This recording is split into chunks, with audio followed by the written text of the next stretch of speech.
Who doesn't want a mentor, a coach in your pocket, someone to help you with creativity and strategy? Artificial intelligence continues to reshape everyday life. We talk about the 10,000 hours and things like that. I mean, that is a tool. And in order for that tool to work better for me, I better hone it. By the time you're in front of the customer, you've got your experience, you've got your team's experience, you've got 2 AI models. The best use of these tools will come from those with a creative mind. We said it earlier, I think the call out to kick off the session was like, we like activation sessions. Like, what do I do with that? Well, this is absolutely a pocket activation session. If there's someone in the room here that's struggling, so if you're to have a heart to heart, what would you say? If you take your strengths and you enhance them, and you make them better, they can crowd out maybe the flaws that you have. That is what you want to spend your 10,000 hours on. The 5 things you do great, the methods in which you deliver that. If you give yourself permission to be creative, if you give the creative person permission to realize this is not a replacement, this is a tool, I would encourage you to get in there and do some simple tasks.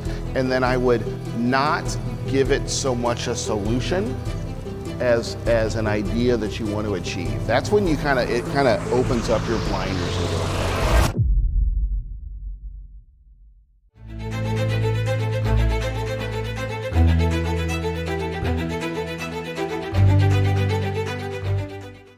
Welcome to Miami, the Crave IFDA Podcast, live and unplugged.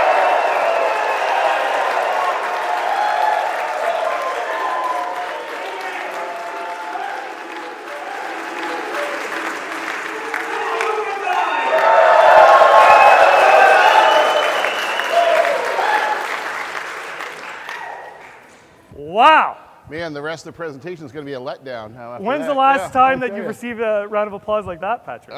Not ever, I don't think. Look, we have a great opportunity, and what's cool about this conversation is we're not technologists. Both of us are humanists first that happen to be leaning into technology, and specifically we're going to talk about who doesn't want a mentor, a coach in your pocket, someone to help you with creativity and strategy. I lean into ChatGPT. You have your friends as well, your virtual friends. And we're going to have a conversation around this. But before I get there, of course, I had to use my friend ChatGPT to figure out how do you introduce a legend like Patrick? How do you do that? So here's what it came up with. Patrick Cairoli is a 5-star blend of restaurant roots, sales savvy, and marketing tech wizardry. He's helped more sellers find their flavor than a seasonal menu at a gastropub. That's pretty good. Dad joke-ish, Jeff? I mean, that's pretty good, right? It's pretty good. From kitchen floors to C-suite strategy at Gordon Foodservice, Patrick is the guy who's cooking up the future of distribution. You're going to turn the cliche setting down like one notch. So pressure's a privilege, yeah, Patrick, that's so great. Now you need to lead That's it. great. So look, I thought a great place to start is I consider you a mentor, a friend. We geek out on all this stuff. We're constantly going back and forth. Have you tried this? But before we get into tech, why do you love this industry so much? Somebody was talking about their first econ class 44 years ago, so 35 years ago I started off in the restaurant industry, and I basically consider myself still in it. So I'm 50 now, if we're doing the math at home. That just means that the entirety of my life I've been around it. What I love about it, and I think you said the word humanist, at its core, it's people getting together to share a meal together and share a story and share a meal. And I love the romance of the industry, and that's what keeps me in it in spite of all of our fun challenges that we get all the time. And look, I think the thing that really gets us fired up every time we're like, hey, have you tried this? Have you seen this? As we use our coaches and mentors in a pocket, is who doesn't want to be more creative? Who doesn't want more discipline? Who doesn't want a sounding board that's actually not going to be moody? They're always happy to talk to you. So I want to start with you, then we'll bring it back to the industry, and then we'll kind of keep peeling the layer from there. So how are you using AI today, whether it's in your personal life, business life, as a leader, as a strategist, as a creative force? So I view the technology piece. Okay, I just outed myself. 50. I'm a 50-year-old dude, which means that when there's something new, I better run to it, right? I can't wait for it or hope or anything. I need to run to changes and embrace them. And I advise that to anybody on my team or anybody I work with anyways. So I have a paid ChatGPT account. We also, Gordon Foodservice is a Google environment, which means that we have Gemini as our AI tool that we use in-house. So I kind of have two versions of this going forward. But that's kind of my jumping off point from a tool. Is I'm a chat guy. You've leaned into chat. Have you experimented with some of the other tools? Like, for instance, I love Pi. I'm a big fan of Pi. I know there's all kinds. I mean, they all spin off the same algorithm in some shape or form. But Notebook LM is another one that I use heavily, and then I'll use some of the generative tools within, say, Canva and some of the other platforms I use for presentation. Okay, so you've got a tool. Walk us through. So you show up at the office. How are you using this tool during your day-to-day, even at home? Yeah, during the day-to-day. So which one? What story would you like? Since we're in the storytelling business, you want to talk work first or home first? Start home. We want to get to know you intimately, Patrick, before we...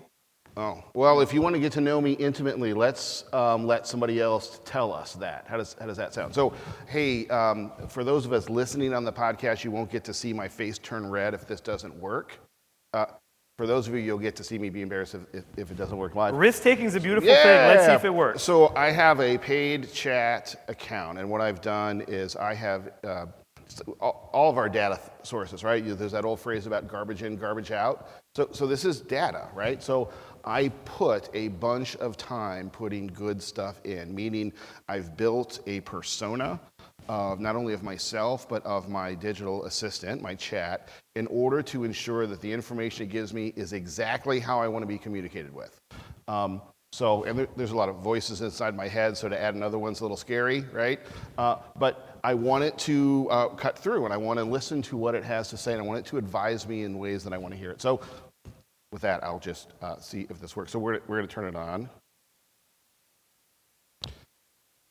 Okay, so you're live and in person. Can you hear me? Yes, I can hear you perfectly. Looks like we're all set and ready to roll. So don't be embarrassed, but there's about 150 people that I'm sitting in front of, and could you take a couple of minutes, and I want you to do the following.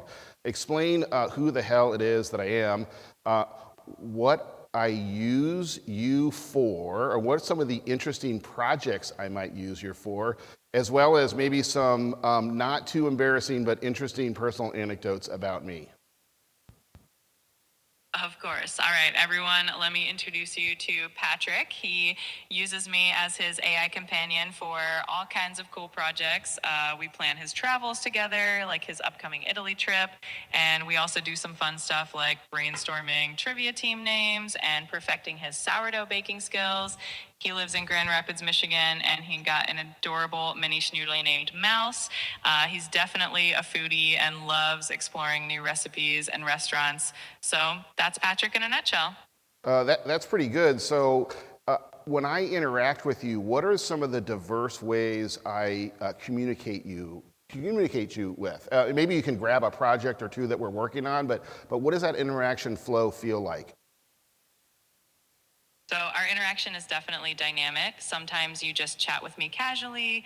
Other times you might share photos, especially when you're baking, so I can help you analyze how things are going. We also do some brainstorming sessions, like when we're coming up with fun team names or planning out travel itineraries. It's a mix of conversation, creativity, and sometimes a bit of troubleshooting all rolled into one. So I'm not nearly as smart as I sound. You're helping me. Well, I think you're pretty sharp on your own, but I'm always here to give you that extra boost. We definitely make a great team together. Remind me to review your compliment settings. They might be a touch high. Haha, noted. I'll dial it back a bit, but seriously, you're doing great, and I'm happy to help out whenever you need. I'm curious with the audience, because I've done this now 3 years in a row. And be honest with me here, and it's totally okay if you're not there today and if you're choosing not to. Who here is spending at least 20 minutes a day using a ChatGPT? Hands up. Okay. You know what's amazing? 3 years ago, I asked the audience, who here is using ChatGPT? No hands went up. It was brand new. Last year, when I asked the question, it's about 40% of the room. Now we're getting to pretty much everybody's doing it, but now we're talking 20, 30 minutes a day. So you better get good at it if you're going to spend that much time, Patrick. I'm crushing that as far as what that time is. And you know, you talk about the 10,000 hours and things like that. I mean, that is a tool. And in order for that tool to work better for me, I better hone it. If it's a knife, I would spend time sharpening on it. I'd have the balance, et cetera. I hone that tool, which means I tasked it to solve its own problem. So like, you might have used this before. If you're a person that doesn't love this, you've tried something, it came out, and you're like, Like it's a thing, it's fine, it's interesting, it's entertaining, but it's not really valuable for me from a business standpoint.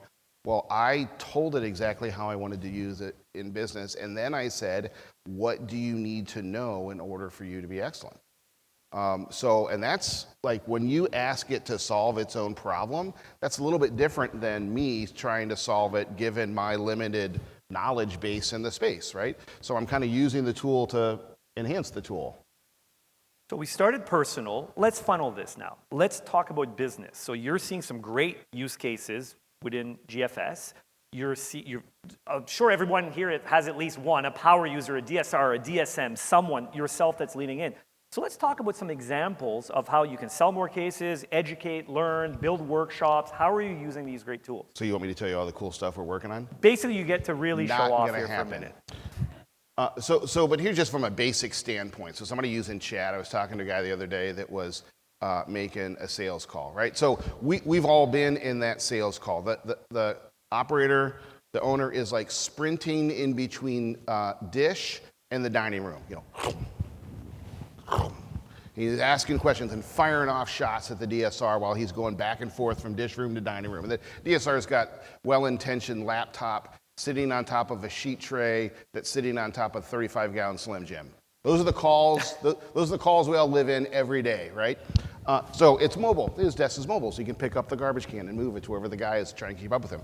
But it's one of these things. The guy's going, hey, I want to do a catering menu. I want to start doing some catering. What should I put on it? So the guy's got roughly 90 seconds before he makes another lap and comes back, and he grabs his phone. He opens up chat, and he has a picture, a photo of the guy's menu. He uploads the menu into chat and says, make me a catering menu, assuming the core ingredients that are on this menu. By the time the guy came back with another lap, he had a fully dependent catering menu with just the items he already has. And that's not secret company stuff, and this might sound like I'm giving away some secret. The secrets and the bleeding edge use, what I just showed or what's happening today, that's going to be table stakes like this afternoon. Yes. This is moving so fast, you can't possibly try and keep up with it. So it's just kind of describing how people are able to do that, and that is meaningfully changing that guy's world. That would have been a week project with his ISR, involve 2 brokers, call a vendor, whatever, come back with something clunky that he spend at night on, tap it up on Word, or has it done in 90 seconds with an uploaded photo. That's the pace of what this tool is changing our behaviors with. I was with a DSR I love to do work with, and the person started by saying, I'm not creative. I said, sure you are. So we're calling on a restaurant, and they're trying to figure out occasions like Super Bowl, St. Patty's Day. So we start playing around with this in the car. It's like, hey, what kind of promotion could we come up to create a buzz in St. Patty's Day? What could the menu look like? And it gave us these ideas. It landed on a beef stew with Guinness. But this is where it got next level. Hey, ChatGPT, if 120 people show up, what ingredients do we need for this? So it gave us the recipe, and then it gave us how much we had to buy. So just think about that for a second. Everybody's creative now. Well, and here's another thing. And you said the word creative, so I mentor a lot of people in our home office just around AI usage because I'm kind of grabbing onto it. I would say this. You're probably encountering the marketer, the seller, the creative content person that goes, can't use that. That's going to replace me. And we've heard the adage, it's not going to replace you with somebody that's using it. It's going to replace you. I would take it a bit further and say that the best use of these tools will come from those with a creative mind. The idea of an artist using a creative tool is what excites me on this. If you give yourself permission to be creative, if you give the creative person permission to realize this is not a replacement, this is a tool for them to be better at it. They're better with better paintbrushes than they are with like something they tied together with camel hair. Like that was the old way. No, get the right tools. Are they amazing with Illustrator versus they are with a paintbrush? Yes, they can do more. So encourage yourself, give yourself permission if you think you want to stay true to the old way. No, imagine how good you could be if you had something like this. Well, it's interesting. So I spent 15 years with McCain Foods. I know there's some McCainers in here. And we were talking consultative selling probably 20 years ago. And we really could never get to it because it's such a transactional business. It's fast-paced. We're moving. So now, in theory, with all the great tools that we have, all the e-com platforms, the orders can be put in, we should have time now to build relationships, consult, do all the things that are important and that we actually like doing, because who likes taking orders, right? What we like is we like trying to build a business. How are you seeing this being used from a consultancy standpoint with some of the people you've worked with, Patrick? Yeah, so you know, just like any business term, you want to have people not like you in a room in order to do that, right? You don't need more of you. You already have that. So although I kind of joke about my, whatever it was, compliment settings in there, I challenge this tool, and then I'm going to get to this in a second, another tool that I use to give me those competing voices to drive that consultative sale. What's everybody's favorite topic? Themselves. Enough about me. What do you think of me? Right. So you can't do that. So you have to bring the other voice to that consultation so you can challenge them. So that can provide it. So I can tell it, okay, here's what I've built. Now, present it as though I were a skeptical customer. Present it as though I am the finance money behind the restaurant that is going to say no to everything. Present it as though this person's in the room that hates change.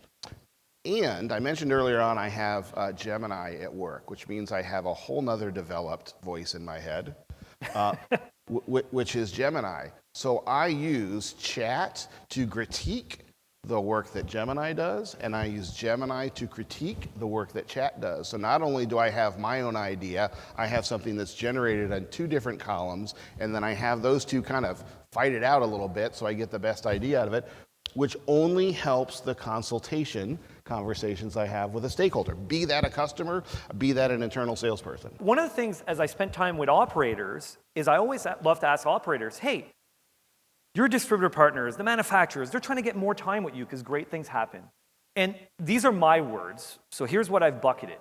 If you can show up at a meeting and you can show the operator that you know them, and you can tell them something they don't know they should know, you've just earned yourself as much time as you want with them. Well, with the competing voices, you're now, by the time you're in front of the customer, you've got your experience, you've got your team's experience, you've got two AI models.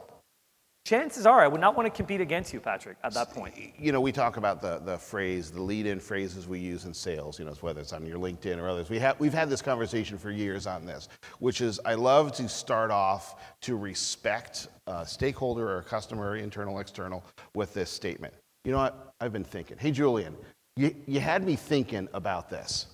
I like to now add another level of regret. I've been thinking about this, so much so that I spent my two competing AI tools coming up with some thoughts for you. So that level of respect and honor that you're giving, whomever the stakeholder is, by kind of describing the value you've applied to that, to your point, it just makes you well, tell me more.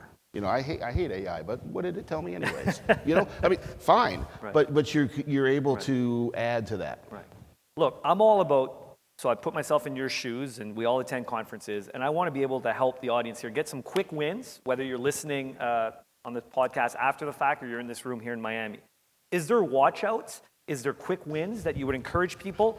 And if there's someone in the room here that's struggling, so if you were to have a heart to heart, what would you say? I know these are big questions, Patrick. Yeah, those are big questions. So quick wins, just play with it. Even our phones today, what do we use? 10% of this thing, Angry Birds and phones and directions or whatever. We don't use all of its capabilities anyways. But I would encourage you to get in there and do some simple tasks. And then I would not give it so much a solution as an idea that you want to achieve. That's when it kind of opens up your blinders a little bit. So don't come in with a make me this thing, make me a chocolate cake. Okay, well then you're going to get chocolate cake. If you say make me dessert, you get options. Right. I've had wings for dessert. That's another story. But you got options. You know what I'm saying? So give it an idea that you're after versus the form of a solution. And then the watch out is, just like anything else, it can be wrong, and it is wrong. So it's not gospel. It's not coming down from the mount with stone tablets at all. So you definitely need to take that with a little bit of a grain of salt. And the last thing is, it's got to be your voice. So mine sounds like me because I spent days, weeks assuring that it did. But we've all read those notes and emails where you're like, nice post, AI. You know, where it's clearly not in that person's voice. So make sure that you use it as a template to be your own. I'll share an example that I've been using here, so this could be a best practice, because it's only as good as how you prime it. I'm stating the obvious and giving it a persona. But I was sharing last week with a group that I had to do, so I lead strategy sessions, so we did the whole whiteboarding, we had all the cool stuff. Someone put it in a Word document, and then this is where it got real. I took the information, I dumped it in, I said, create me a strat plan as if McKinsey and Boston Consulting Group collaborated. Then I put the website of both companies that I was dealing with. So then it took that persona, I put the values and everything. Then I said, hey, I really like how Simon Sinek communicates. How would he come up with a one-page summary of this? And then this where it got really next level. I use Gamma. I don't know if you've been playing around with Gamma. So it creates PowerPoint slides. Mm-hmm. So I dumped it in there, and I was live in front of the audience. And in 37 seconds, I had 37 slides. Now, we end up using probably 30% of this, but zero writer's block, made sure that it synthesized it in a way that, you know, I was like, wow. So I'm now using it as a strategy companion and buddy as well. We said it earlier. I think the call out to kick off the session was like, we like activation sessions. Like, what do I do with that? Well, this is absolutely a pocket activation session. Similar story. I'm building a presentation to speak to our interns on the best practices for public speaking. So that was the goal. I put in my earbuds, and I'm a verbal person, clearly, so I'm just starting to verbally whiteboard what my speech is going to be about. Back and forth with the AI tool, having it build it out, building the outline. Then I say, okay, this is the illustrations that I want. Comic book style, exaggerated Ben-Day dots, pink, blue, and yellow are my primary colors. When I was done, so that was done. When I was done, I took my notes that it created, dumped it into Notebook, along with 5 other articles on public speaking, and I said, create me a 5-minute podcast between 2 people, accrediting all 5 sources, including my own, and give equal call out to them. So then, at the end of that was a QR code with a podcast referencing the presentation I just gave 22-year-olds. I had that done in an afternoon. Amazing. Are you actually here? Like, are you surfing somewhere in Hawaii? This is an avatar of you, some kind of AI version of Patrick? I'm here with the rest of my GFS folks. If you were looking for us, we all wore the same jacket today, so it looks like a nice uniform there, guys. Yeah, you look ridiculous, but yeah, I'm here. 2 more questions. One of the things that we're trying to do on this podcast, Crave, the IFDA Podcast, so we talked about technology, but it's really about fresh leadership insights. We know there's some challenges / opportunities in our business today. And so what I'm trying to do is interview all these thought leaders, whether they're in the industry or non-industry leaders, so we can learn, lift, and shift. Mentorship. I'm big on mentorship. I always say, man, if you want to get quick wins, go get a mentor, get a reverse mentor, get someone to help you. It doesn't need to be someone that's got all the experience, especially when it comes to AI. Get a university student, right? So one of my mentors is Ted Lasso. Doesn't need to be real, right? You're a mentor. You've become a mentor. That's scary. It's scary. It's working for me, so I'm going to keep at it. Who's your mentors, and what advice have they given you? And I'm going to go leadership now, so you can pull out of technology. Yeah, so I really, years ago, I heard you speak about having the up, down, and sideways mentality with mentorship. You called it reverse, but somebody above you, somebody equal to you, somebody below you. So I keep that in play, and I have one of them is a 23-year-old inside sales rep who doesn't know anything about anything, which means it's a valuable tool for me to see the world through her eyes. It's amazing because it's such a valuable teaching moment. My first boss at Gordon Foodservice, I talk to him on a monthly basis. I always learn from him. He's full of wisdom. I've got a person outside of the industry that's kind of in the peer level. So I talked to Jason back in Louisville, Kentucky. He's seeing the iceberg a bit differently than I am. But I just want perspective. I don't necessarily ask for guidance unless I need it, but it's more than that perspective. It's such a 3-dimensional world that we're living in, but we look at everything 2-dimensionally, on a screen, on a sheet, from a stage, whatever. It just feels 2-dimensional. So I need other people that are on other sides of this object that is the restaurant industry, so I can see it from their point of view as well. Is there a book? Is there a TED Talk? Is there something that if you were to say, or that you've gifted, because I always find it fascinating people can pick a book that changed everything for them, or they can pick a TED Talk. Is there one that jumps out at you? StrengthsFinders. So I'm big into StrengthsFinders, guys. As a matter of fact, anybody that's going through a mentorship program with me does StrengthsFinders. We do it together. And that is you find the 5 things that you're good at. You determine not only what they are, oh, it's interesting, I'm good at this thing, but it tells you how to do it. It turns the adjective into a verb. So that is what you want to spend your 10,000 hours on. The 5 things you do great, the methods in which you deliver that very goodness, or yours might be, well, we'll figure out what they are soon. But you're not happy with me right now for calling you out on ageism. I'm totally happy with you. So that's kind of the mentality. StrengthsFinders, I'm a big advocate of doing that because grass kills weeds. You know, you could spend all day with that. Remember, you got that like fork thing that your parents gave you, and you got like a penny, a dandelion, or whatever, to go out with a bucket, get out of here and go dig those things out. You know, that was like that's weeding, right? Or you can have a healthy lawn that crowds them out. Grass kills weeds. So if you take your strengths and you enhance them, you make them better. They can crowd out maybe the flaws that you have. If you had a t-shirt, you could only pick one word to describe who you are as a leader, who you're trying to be. Obviously, there's days you're better than most. What word would you choose and why? Individualized. Individualized. And why are you picking that word? Because I believe, although you must have systems, I'm a systems guy, I'm a restaurant guy, which means I have a system, I have a recipe, there's a way for everything. And we live in an experiential world. It has to be individualized to the person that I'm with, whether that's a peer, an employee, somebody I'm working side by side or belly to belly with.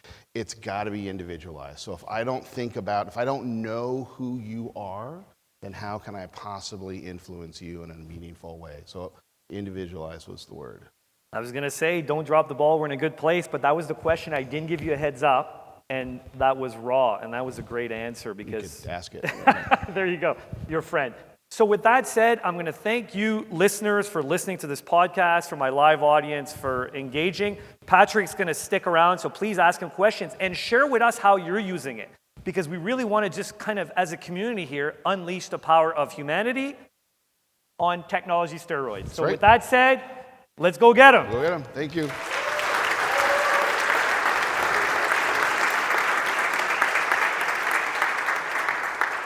This episode is brought to you by Cut & Dry, the only independently verified digital ordering platform that combines e-commerce, payments, and sales tools to help food service distributors sell over 10% more cases within a year. Here's the truth. E-commerce isn't just about going digital. It's about getting discovered. That's why, since 2009, Cut & Dry has led the industry in transforming your inventory into online custom apps that are easy to search, explore, and for your customers to uncover new products.